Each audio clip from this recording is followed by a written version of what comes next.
C'est dans la grande métropole de Montréal que se situent les géants du domaine des communications.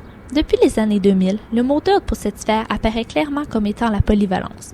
Les nouveaux modes de diffusion de l'information et la soif de la population pour celle-ci ont fait naître une multitude de postes sur différentes plateformes.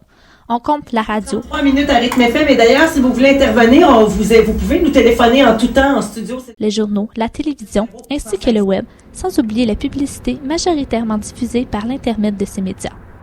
Selon un sondage de Statistique Canada, la moyenne d'heures d'écoute de la télévision varie entre 22,9 et 29,2 pour un adulte québécois francophone, comparativement à la radio qui se trouve entre 19,5 et 19,7.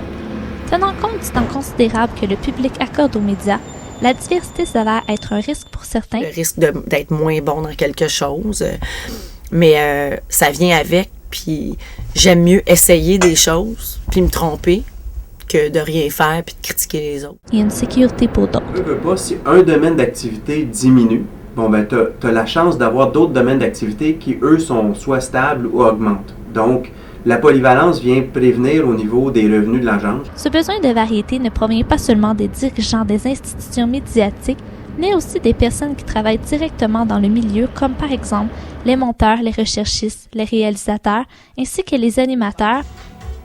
Oui. Sans oublier que ces derniers ont souvent la capacité et le vouloir d'interchanger leurs tâches. La raison pour laquelle j'ai continué de cumuler différents postes, disons, dans mon domaine, c'est vraiment c'est l'amour de mon métier. C'est parce que j'aime faire ce que je fais.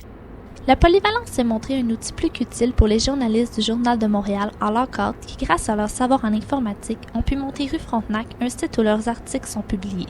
D'autre part, l'univers du web occupe une place croissante dans la société québécoise, avec des sites internet comme Tout.tv en partenariat entre autres avec Télé-Québec, TV5 Monde, TFO et RDI, où il est possible de visionner les émissions qu'ils diffusent.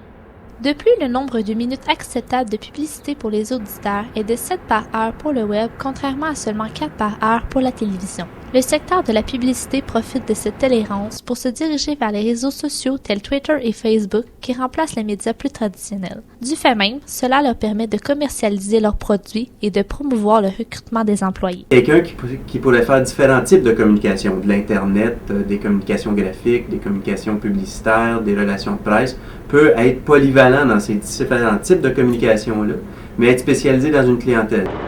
Que ce soit à la télévision, à la radio, sur le web, devant ou derrière les projecteurs, chacun devait trouver son compte. Il ne reste plus qu'à espérer que l'industrie de la communication sera autant à la recherche de la polyvalence qu'elle l'est de l'excellence.